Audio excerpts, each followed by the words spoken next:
राधे राधे मित्रों। तो मित्रों, आप लोग राधा कृष्ण के अपकमिंग एपिसोड में देखेंगे कि मित्रों, वीडियो शुरू करने से पहले अगर आप हमारे चैनल पे नए हैं और अगर अभी तक आप लोगों ने हमारे चैनल को सब्सक्राइब नहीं किया है तो चैनल को कर लीजिएगा सब्सक्राइब और बेल आइकन को ऑल पे करके प्रेस कर दीजिएगा, जिससे कि हमारी नई वीडियो का नोटिफिकेशन आपको मिल जाए। तो मित्रों, आप लोग देखेंगे कि राजकुमारी पद्मावती ऋषि भृगु से कहती हैं, मुझे भार्गवी से कुछ आवश्यक बात करनी है, बस थोड़ा ही समय लगेगा।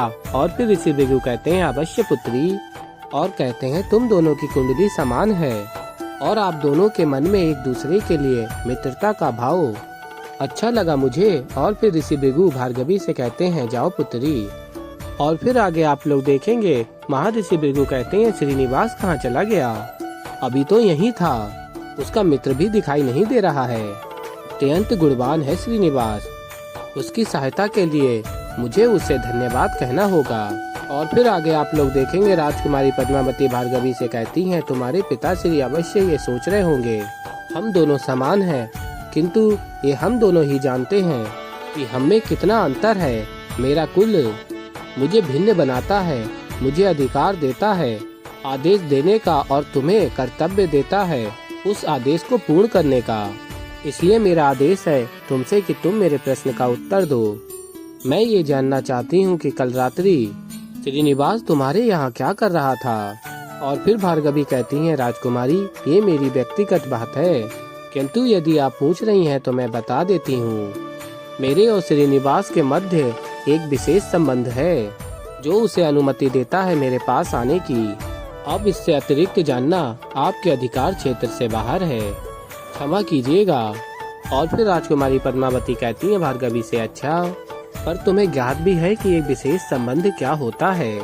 तुम्हारी तो केवल 2-4 सखियां हैं जिनके साथ तुमने अपना पूर्ण जीवन व्यतीत किया है, किंतु मैंने पूर्ण संसार देखा है। इसलिए मैं तुम्हें बताती हूँ कि विशेष संबंध क्या होता है। और बताती हैं, विशेष संबंध वो होता है जो मेरे और श्रीनिवास के बीच है, वही संबंध जिसके कारण उसने कल रात्रि मुझे बाहर भेंट करने के लिए बुलाया था। मुझे कमल का पुष्प भेंट करने के लिए मेरी कितनी प्रशंसा की। और फिर भार्गवी कहती हैं, क्या कहा था उसने? और फिर राजकुमारी पद्मावती कहती हैं, बता देती भार्गवी, किंतु ये मेरा निजी प्रखर है और ये बात तुम्हारे जानने के अधिकार क्षेत्र से बहुत बाहर है। और कहती हैं राजकुमारी पद्मावती भार्गवी से, मैंने तो श्रीनिवास के विषय में ऐसे ही पूछ लिया था, किंतु अच्छा हुआ ना जो पूछ लिया। इसी बहाने तुम्हें तो ज्ञात हो गया कि विशेष संबंध क्या होता है। और फिर आगे आप लोग देखेंगे, भार्गवी कहती हैं राजकुमारी पद्मावती से, बाबा मेरी प्रतीक्षा कर रहे होंगे, मैं चलती हूँ। और फिर राजकुमारी पद्मावती कहती हैं, मैं भी चलती हूँ। और फिर मित्रों, आप लोग आगे देखेंगे कि भार्गवी जा रही होती है अपने बाबा के पास और श्रीनिवास अपनी स्मृतियों को स्मरण कर रही होती हैं कि श्रीनिवास तो भार्गवी से प्रेम करता है, तो फिर राजकुमारी पद्मावती से क्या संबंध है? और फिर भार्गवी श्रीनिवास की उस बात को स्मरण करती हैं, मैं तुम्हें घर तक छोड़ने नहीं आ सकता, एक आवश्यक कार्य है। और फिर तभी भार्गवी कहती हैं, तो ये था तुम्हारा महत्वपूर्ण कार्य। मुझसे मिलने के पश्चात राजकुमारी पद्मावती से भी मिला था, उन्हें कमल का पुष्प भी भेंट किया। क्यों कर रहा है वो मेरे साथ अपना प्रेम प्रकट करने के पश्चात? और फिर आगे आप लोग देखेंगे, महर्षि भृगु भार्गवी को देख के कहते हैं, क्या हुआ पुत्री, तुम इतनी चिंतित क्यों लग रही हो? और फिर भार्गवी कहती हैं, कुछ नहीं बाबा, मैं ठीक हूँ, चलिए घर चलते हैं। और फिर मित्रों, आप लोग आगे देखेंगे कि श्रीनिवास महर्षि भृगु के घर पे बर्तन साफ कर रहे होते हैं और तभी भार्गवी की माँ से कहते हैं, क्या सोच रही हैं माता? और फिर भार्गवी की माँ कहती है, मैं सोच रही थी कि समय की भी क्या चाल है। मैं इतने थोड़े समय के लिए नदी पे जल भरने के लिए क्या गई, इतने से समय में पूरी दुनिया ही पलट गई। और कहती है आगे भार्गवी की माँ, श्रीनिवास से तुमने बहुत अच्छा किया पुत्र, जो तुमने मुझे सब कुछ बता दिया। और फिर तभी महर्षि भृगु आ जाते हैं और भार्गवी की माँ को बुलाते हैं। और फिर तभी श्रीनिवास सोच रहे होते हैं, वैसे सत्य कहा है आपने माता, आज बहुत कम समय में बहुत कुछ हो गया। अब बस आराध्य महादेव से यही प्रार्थना है कि वो दिवस भी शीघ्र ही आ जाए जब ऋषि भृगु भार्गवी के लिए योग्य वर के रूप में मुझे ही चुने और फिर मित्रों आप लोग आगे देखेंगे कि भार्गवी की माँ ऋषि भृगु से पूछती हैं भार्गवी कहाँ है, और फिर ऋषि भृगु बताते हैं नदी के तट तक गई है, आती ही होगी। और ऋषि भृगु भार्गवी की माँ से कहते हैं आज मुझे तुम्हें बहुत कुछ बताना है, किंतु उससे पूर्व तुम मुझे ये बताओ कि श्रीनिवास यहाँ आया हुआ है क्या। और फिर भार्गवी की माँ बताती है हाँ वो तो कब से आया हुआ है और उसने मुझे सब कुछ बता भी दिया है। और फिर ऋषि भृगु कहते हैं तो तुम जान ही गई होगी कि मैं उससे क्यों मिलना चाहता हूँ। और कहते हैं आगे मैं उसका धन्यवाद करना चाहता हूँ। और फिर आगे भार्गवी की माँ कहती हैं वो रसोई घर में है, मैं उसे बुला देती हूँ। और फिर ऋषि भृगु कहते हैं नहीं मैं स्वयं जाऊंगा, तुम यहीं रुको। और फिर मित्रों आप लोग आगे देखेंगे कि महर्षि भृगु श्रीनिवास के समक्ष जाते हैं। और फिर तभी श्रीनिवास कहते हैं ऋषि भृगु आपने यहाँ आने का कष्ट क्यों उठाया, मुझे पुकार लेते मैं वहाँ आ जाता। और फिर ऋषि भृगु बताते हैं प्यासा कुएं के पास जाता है, कुआं प्यासे के पास नहीं आता। और कहते हैं तुम्हारी सहायता के लिए मैं तुम्हें धन्यवाद कहने के लिए आया हूँ। और फिर श्रीनिवास कहते हैं मैंने केवल सत्य कहा है, ये मेरा कर्तव्य था, उसके लिए आप मुझे धन्यवाद मत कहिए।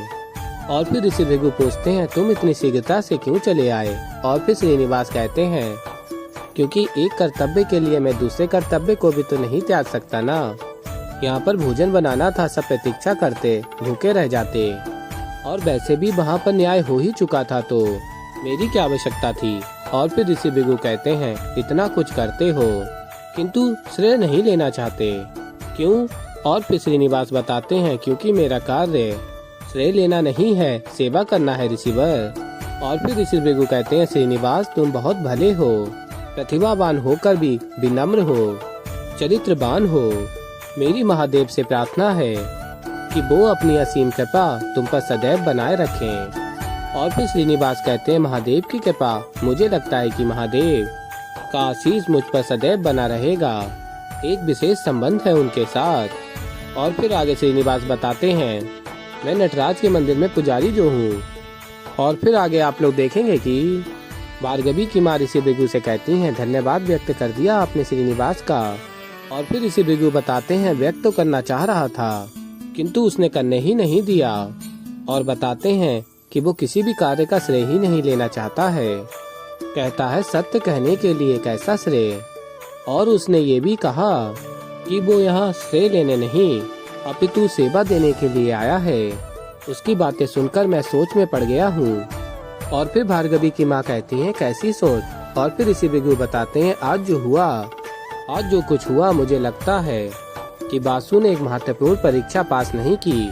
उसने सबसे क्षमा याचना तो की किंतु दोस्त तो उसी का था, अपनी सेवा करने वाले को परख ही नहीं पाया, वो दंड दे दिया, ये भी नहीं सोचा कि इन सबका उत्तरदायी वो स्वयं भी था।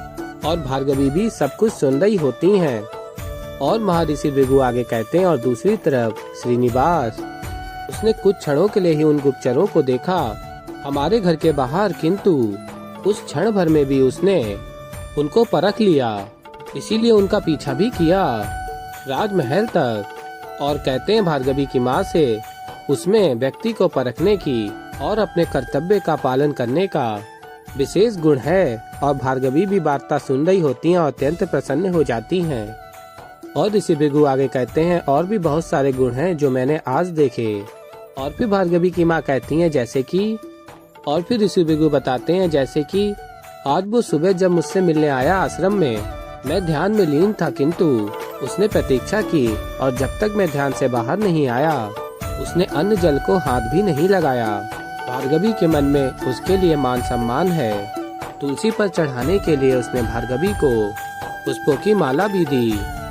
और फिर आगे महर्षि भृगु कहते हैं भार्गवी की माँ से मुझे लगता है कि भार्गवी के लिए बासु के साथ साथ श्रीनिवास के विषय में भी सोचना चाहिए। और ये बात सुनकर भार्गवी अत्यंत ही प्रसन्न हो जाती हैं। और फिर आगे ऋषि भृगु कहते हैं किंतु पात्र सिद्ध होने के लिए अभी और परीक्षाएं पास करनी होंगी उसे। और फिर भार्गवी की माँ कहती हैं श्रीनिवास मन का सच्चा है, आप जैसे भी चाहें उसे परख सकते हैं।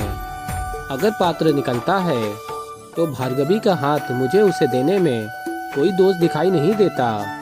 और फिर आगे आप लोग देखेंगे भार्गवी कहती हैं आज बाबा को श्रीनिवास के विषय में इस प्रकार सोचते हुए देखकर तो मेरा मन ही प्रसन्न हो गया।